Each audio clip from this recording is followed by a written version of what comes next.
straight from Hope Ministry Sanctuary. Pastor Ralph here this early Sunday morning. Blessings to you all on this beautiful day that God had given to all of us today.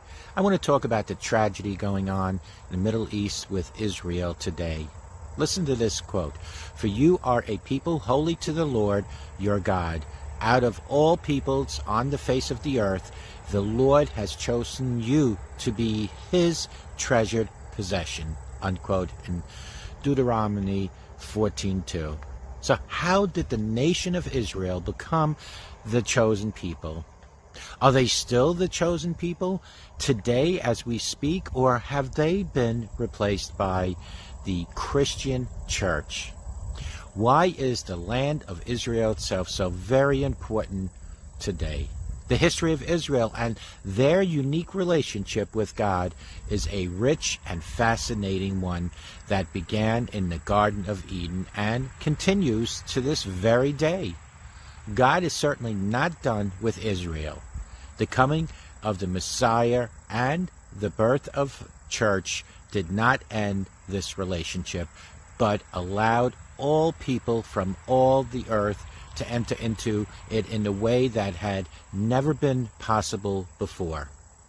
You see, from the earliest chapter of Genesis to the end of Revelation, we read how God planned to work through one family, one nation, from which the Messiah would emerge and all humanity could be restored to him.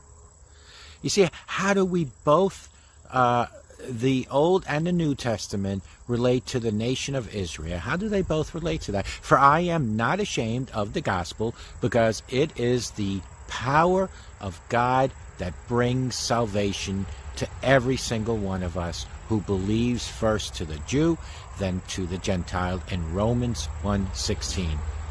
What Christians refer to as Old Testament Jews refer to as the Bible. We must also remember that when Jesus, Paul, and others quote Scripture, they were quoting the Jewish Bible. The prophets were Jews, and the apostles were practicing Jews, as was Jesus himself. It may be a strange thought to us, but Jesus, the Messiah, is still alive, is still acting on our behalf, and he is still Jewish. The tie between Judaism and church is undeniable, and historical attempts to make Jews out to be anything other than the chosen people, through whom the Messiah came to earth, is at best misguided and at worst satanic. The New Testament, then, is a fulfillment of the Old Testament and should be thought of as one consistent and related account of God's covenant relationship with the Jewish people, and how that relationship grew to include all people. So do not think that I have come to abolish the law or the prophets. I have not come to abolish them, but to fulfill them, in Matthew